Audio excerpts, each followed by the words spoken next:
السلام علیکم ورحمۃ اللہ وبرکاتہ، نحمده ونصلی علی رسولہ الکریم، اما بعد فاعوذ باللہ من الشیطان الرجیم، بسم اللہ الرحمن الرحیم، رب اشرح لی صدری ویسر لی امری واحلل عقدۃ من لسانی یفقہوا قولی۔ عن ابی ہریرۃ عن النبی صلی اللہ علیہ وسلم قال لا یشکر اللہ من لا یشکر الناس، رواہ ابو داود۔ سیدنا ابو ہریرہ رضی اللہ تعالی عنہ سے روایت ہے کہ رسول اللہ صلی اللہ علیہ وسلم نے فرمایا، جو لوگوں کا شکر ادا نہیں کرتا وہ اللہ تعالی کا شکر نہیں کرتا۔ اس حدیث میں جس اخلاقیات کا درس دیا جا رہا ہے وہ یہ ہے کہ بندہ بندوں کا شکر گزار ہو۔ جو انسان انسانوں کا شکر نہیں مانتا یا انسانوں کا شکر ادا نہیں کرتا وہ اللہ تعالیٰ کا بھی شکر گزار نہیں ہو سکتا۔ قرآن پاک میں اللہ تعالیٰ فرماتے ہیں، هل جزاء الاحسان الا الاحسان، کیا احسان کا بدلہ احسان کے سوا کچھ اور ہو سکتا ہے؟ یقیناً نہیں۔ تو بات یہ ہے کہ جو انسان بھی ہمارے ساتھ کسی قسم کی بھلائی کرے، ہم پر لازم ہے کہ ہم اس کا شکریہ ادا کرنے والے ہوں۔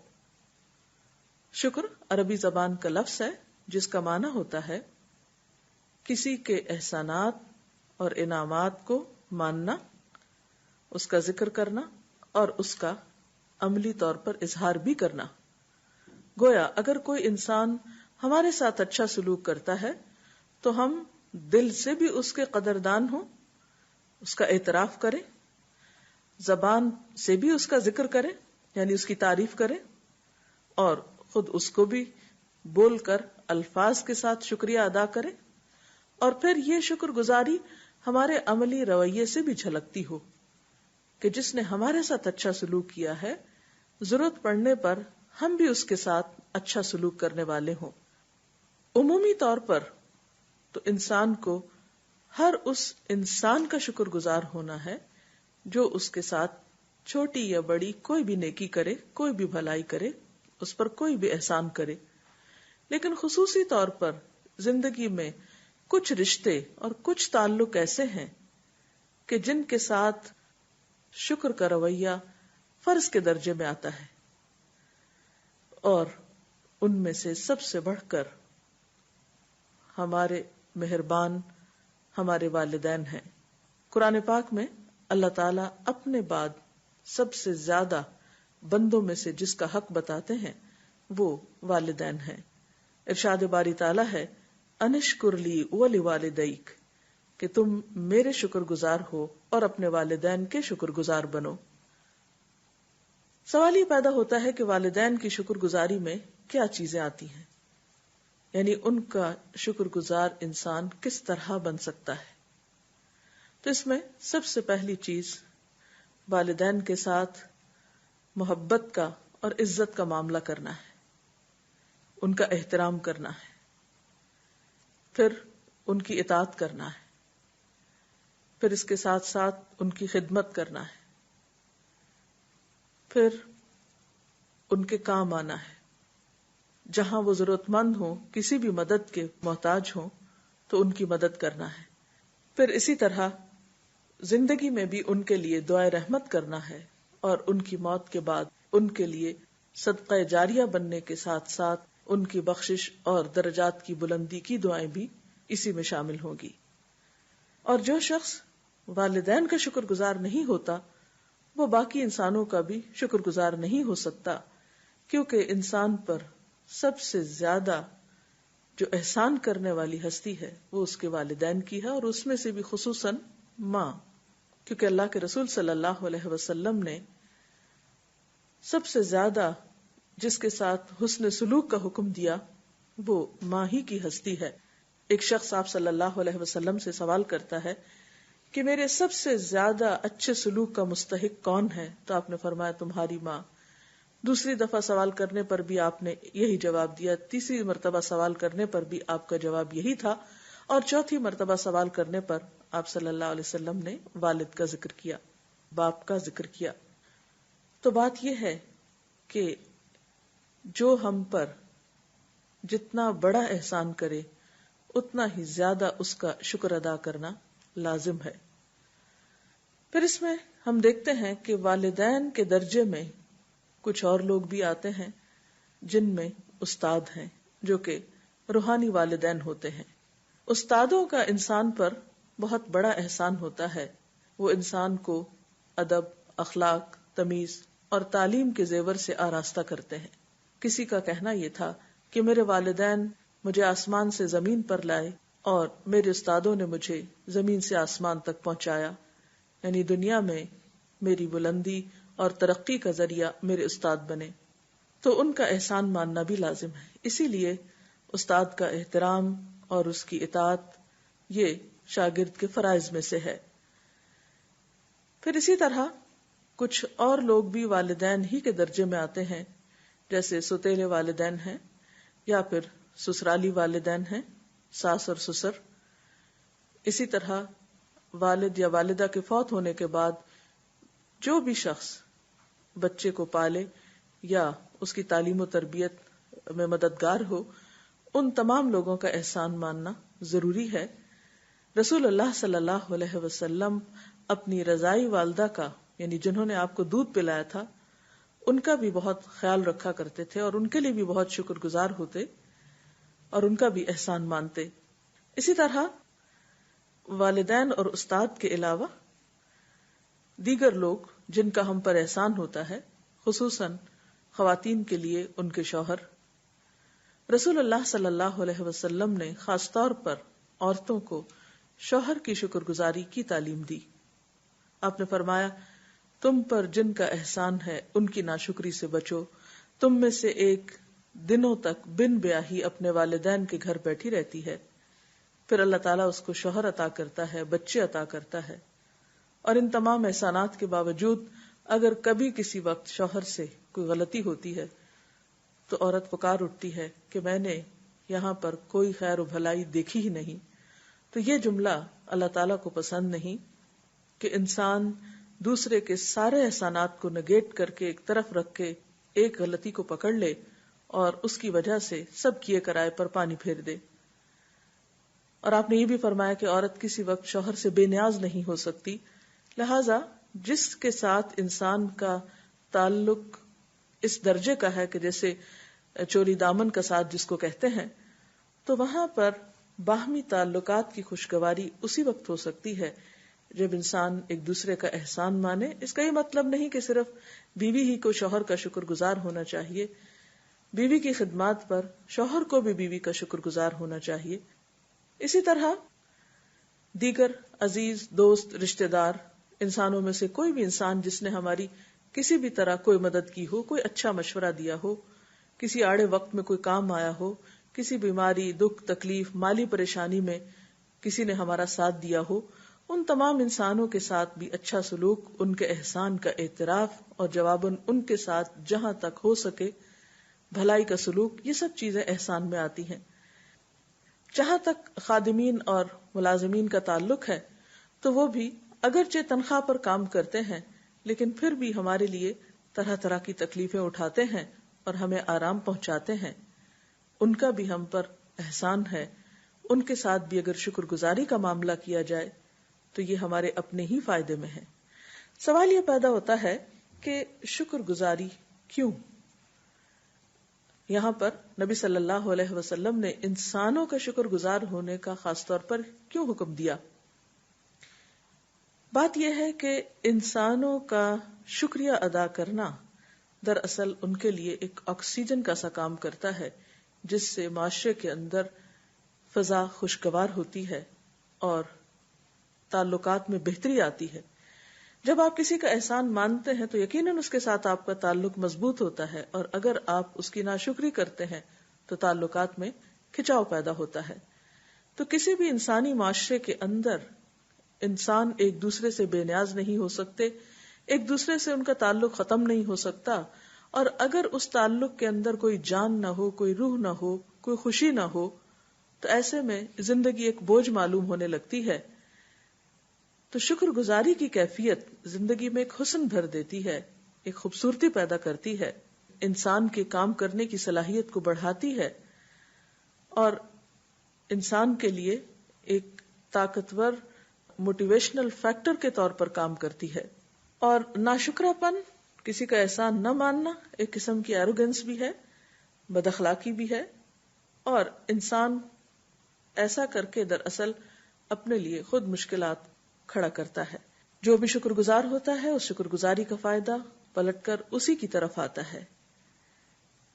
قرآن پاک میں اللہ تعالیٰ فرماتے ہیں وَلَقَدْ آتَيْنَا لُقْمَانَ الْحِكْمَةَ أَنِ اشْكُرْ لِلَّهِ، ہم نے لقمان کو حکمت یعنی سمجھ بوجھ عطا کی تھی کہ تم اللہ کے شکر گزار بن جاؤ. وَمَن يَشْكُرْ فَإِنَّمَا يَشْكُرُ لِنَفْسِهِ، اور جو شکر گزار ہوتا ہے اس کا شکر گزار ہونا خود اسی کو فائدہ دیتا ہے، یعنی کسی اور پر احسان نہیں، اس کو خود اس سے فائدہ ہوتا ہے. کہا جاتا ہے کہ شکریہ کا لفظ، تھینک یو کا لفظ ایک میجک ورڈ ہے، یعنی دوسرے انسان کا دل جیتنے کا سبب بنتا ہے، اور جو دل جیتنے والا ہے وہی دراصل فاتح عالم ہے. یعنی اصل کامیابی انسان کی اس میں نہیں کہ وہ دنیا کے کتنے بڑے حصے پر قبضہ کیے ہوئے ہے یا کتنی دولت کا مالک ہے. اصل کامیاب انسان وہ ہے، یا اصل فاتح وہ ہے جو دلوں پر حکومت کرتا ہے، اور دلوں پہ حکومت کرنے والے وہی ہوتے ہیں جو بندوں کے شکر گزار ہوتے ہیں اور ان کے قدردان ہوتے ہیں. وہ زمین پر نہیں، بندوں کے دلوں میں ایک مقام رکھتے ہیں، اور یہ مقام اسی وقت انسان کو ملتا ہے جب انسان کے اندر اعلیٰ درجے کی اخلاقیات ہوتی ہے. اب یہاں پر ایک اور چیز کی بھی وضاحت ہونا ضروری ہے کہ انسان جب کسی کا شکریہ ادا کرے یا شکر گزار ہو تو اس کے لیے کیا طریقہ اختیار کرے. سب سے پہلی بات یہ کہ سچے دل سے دوسرے کے احسان کا اعتراف کرے اور اس اعتراف میں بخل سے کام نہ لے. دوسری بات یہ کہ انسان زبان سے اس کا اظہار بھی کرے، ایسے الفاظ استعمال کرے کہ جس سے دوسرے کا دل خوش ہو، اور یہ سب کچھ بھی ایک خوشامد کے طور پر نہیں یا ایک تصنع اور ظاہریت سے کام لیتے ہوئے نہیں، بلکہ جو کچھ انسان کہے وہ اس کے دل کے الفاظ ہوں، زبان اور دل کے جذبات میں فرق نہ ہو. اور پھر تیسرے درجے پر انسانوں کے ساتھ بھلائی کا معاملہ، ان کی جواباً مدد اور ان کے ساتھ اچھے سلوک کا تعلق. اس سلسلے میں اگر مزید کچھ سوالات آپ کے ذہن میں ہوں یا کوئی بات آپ کرنا چاہیں تو آپ کر سکتے. جیسا کہ اس حدیث کی ایکسپلینیشن میں آپ نے والدین کی شکر گزاری کا ذکر کیا، تو آج کل جیسے کہ ہمارے معاشرے میں ایک رجحان بڑھتا جا رہا ہے کہ بوڑھے والدین کو چھوڑ دیا جاتا ہے. بلکہ پچھلے دنوں میں ایک آرٹیکل بھی پڑھ رہی تھی تو اس کے اندر یہی بتایا گیا تھا کہ پاکستانی سوسائٹی میں اس بات کا بہت رجحان ہوتا جا رہا ہے کہ بوڑھے والدین کو اولاد جو ہے وہ چھوڑ دیتی ہے، یا اگر ان کو اپنے ساتھ رکھتے بھی ہیں یا اگر ان کی کیئر کرتی بھی ہیں تو محض پیسے دے دیتے ہیں، تو ان کو کمپنی نہ دینا یا ان کے ساتھ نہ رہنا. کیا آپ کے خیال میں یہ بھی اولاد کی طرف سے ناشکر گزاری کی ایک قسم ہے؟ جی ہاں. اب دیکھیے کہ والدین نے بچپن میں جب ہمیں پالا تھا تو کیا انہوں نے ہماری صرف خوراک اور غذا کا انتظام کر کے ہمیں چھوڑ دیا تھا؟ نہیں، انہوں نے ہمیں محبت دی، انہوں نے ہماری کیئر کی، انہوں نے ہمارے دکھ سکھ کا خیال رکھا، انہوں نے ہمارے ساتھ بہت سی تکلیفیں اٹھائیں. تو اگر جواباً اولاد شکر گزار ہونا چاہتی ہے تو اس کا طریقہ یہ نہیں کہ وہ صرف چند روپے پیسے دے کر سمجھے کہ اس کا فرض ادا ہو گیا، بلکہ ضروری ہے کہ والدین کو جتنا ممکن ہو سکے حد الوسع کمپنی بھی دی جائے، ان کا دل خوش کرنے کے لیے ان کی جو بھی مزید ضروریات ہیں. ضروریات میں صرف مادی ضروریات نہیں ہوتی، انسان کی جذباتی ضروریات بھی ہوتی ہیں. والدین کے لیے یہ بات بھی بہت خوش کن ہوتی ہے، ان کے دل کو خوش کرنے والی ہوتی ہے کہ اولاد ان کو نظر آتی رہے. اور اولاد کے لیے بھی بہترین اجر و ثواب کی بات ہے یہ کہ وہ اپنے والدین کو خوشی کے ساتھ دیکھیں. ایک حدیث میں آتا ہے کہ جو اولاد اپنے والدین پر خوشی کی نظر ڈالتی ہے، یعنی ایک اچھی نظر ڈالتی ہے، تو اس کو اللہ تعالیٰ ایک حج مبرور کا ثواب عطا کرتے ہیں. یعنی کوئی معمولی عبادت نہیں ہے، اس کو عبادت شمار کیا گیا کہ والدین کو دیکھو بھی تو محبت کی نظر سے. یعنی اگر محبت کی نظر سے اولاد اپنے ماں باپ کو دیکھتی ہے تو اس پر اتنا عظیم صلہ عطا کیا گیا. تو ایک شخص نے پوچھا کہ اگر کوئی ایک شخص دن میں 100 بار ایسا کرے، تو آپ نے فرمایا کہ ہاں، اللہ تعالیٰ اس سے کہیں بڑا ہے جو تمہارا تصور ہے. یعنی اللہ تعالیٰ کے خزانے تو بہت وسیع ہیں، اس کو 100 حج کا ثواب دن میں دینے میں کیا مشکل ہے؟ کچھ مشکل نہیں ہے. لیکن واقعی اس ثواب کو پانے والے لوگ کتنے ہیں. کتنے ہی گھروں میں والدین موجود ہونے کے باوجود اولاد زحمت گوارا نہیں کرتی کہ وہ والدین کے پاس جا کر بیٹھے یا پھر محبت کی نظر سے دیکھے. عموماً دلوں میں کچھ شکوے، کچھ رنجشیں، کچھ ناراضگیاں، کچھ ادھر ادھر کی سنی سنائی باتیں، کچھ منفی خیالات جمع ہوتے رہتے ہیں، اور شیطان کا تو کام ہی یہی ہے کہ وہ دلوں میں پھوٹ ڈالے، جیسے کہ قرآن پاک میں بھی آتا ہے کہ وہ تمہارے درمیان تعلقات کو خراب کرتا ہے. تو انسان جب تک کوشش نہ کرے اور جب تک واقعی شعوری طور پر اس چیز کا اہتمام نہ کرے، وہ یہ نیکی نہیں کر سکتا اور شکر گزاری کا حق ادا نہیں کر سکتا. جیسا کہ ابھی آپ نے فرمایا کہ استاد بھی والدین ہی کے زمرے میں آتے ہیں، تو ان کے احسان کا بدلہ کس طرح سے دیا جا سکتا ہے؟ استاد کے احسان کا سب سے بڑا بدلہ تو یہ ہے کہ جو کچھ استاد سکھا رہا ہے اس کو اچھی طرح سیکھا جائے، اور خاص طور پر وہ اخلاقیات کے درس جو استاد دے تعلیم کے ساتھ ساتھ یا تربیت کے ساتھ ساتھ، ان کا اخذ کرنا بھی بے حد ضروری ہے.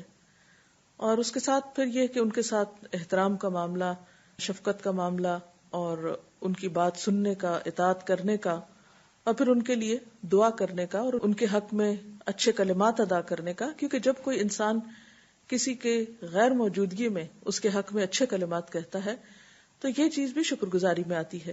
عام طور پر دیکھا گیا ہے کہ استاد کو یہ سمجھا جاتا ہے کہ ہم اس کو پے کرتے ہیں اور وہ ہمیں اس کے عوض تعلیم دیتا ہے، گویا ہم اس سے تعلیم خرید رہے ہیں اور اس کے بعد ہمارا اور اس کا کوئی تعلق نہیں. یہ اسلامی طریقہ کار نہیں.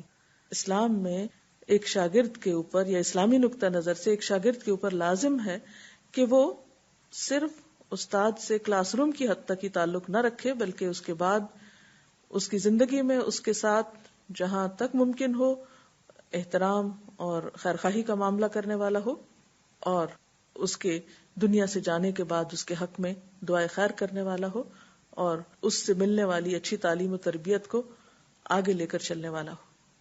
ایک اور پہلو پر میں آپ سے چاہوں گی کہ آپ اس کے اوپر روشنی ڈالیے، وہ یہ کہ حدیث کے الفاظ میں انسانوں کی شکر گزاری کو اللہ تعالیٰ نے اپنی شکر گزاری سے کنیکٹ کیا ہے، جس سے پتہ یہ چل رہا ہے کہ یہ بہت امپورٹنٹ کام ہے. تو آخر اس کی اتنی اہمیت کیوں ہے؟ اس کی 2-3 وجوہات ہیں. ایک تو یہ کہ یہ کام دیکھنے میں آسان لگتا ہے لیکن اتنا آسان ہے نہیں. شکر گزاری اس وقت تک کسی کی ہو نہیں سکتی جب تک کہ انسان اس کے احسان کا اعتراف نہیں کرتا، اس کو ایکنالج نہیں کرتا. اور کسی کے احسان کو ماننا خود کو چھوٹا کرنا ہوتا ہے. یعنی آپ نے اس کو بڑا مان لیا. جب کسی کا احسان مانا تو اس کو اپنے سے اوپر رکھا، جب اس کو اوپر رکھا تو خود کو نیچا کیا. تو کسی بھی انسان کے لیے خود کو دوسرے کے مقابلے میں چھوٹا کرنا ایک انتہائی مشکل کام ہوتا ہے.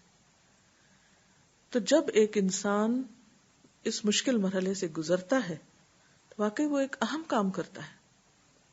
پھر دوسری بات یہ ہے کہ جب تک انسان کوشش نہیں کرتا یہ کام ہو نہیں پاتا. ورنہ انسان بعض اوقات فار گرانٹیڈ لینے لگتا ہے چیزوں کو. ماں باپ کر رہے تو کیا ہوا، ان کا تو فرض ہے وہ کریں.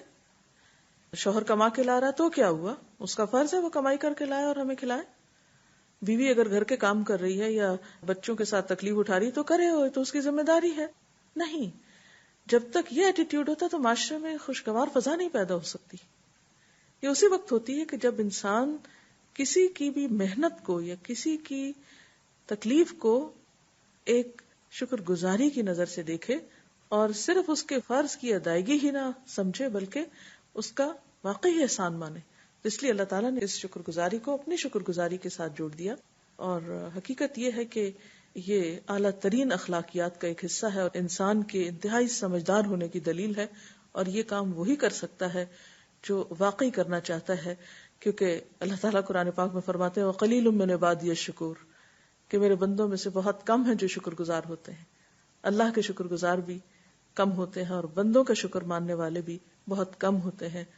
اللہ تعالیٰ سے دعا ہے کہ وہ ہمیں اس خوبصورت عمل کی توفیق عطا فرمائے. اس کے ساتھ ہی ہمارے آج کے پروگرام کا وقت ختم ہوتا ہے.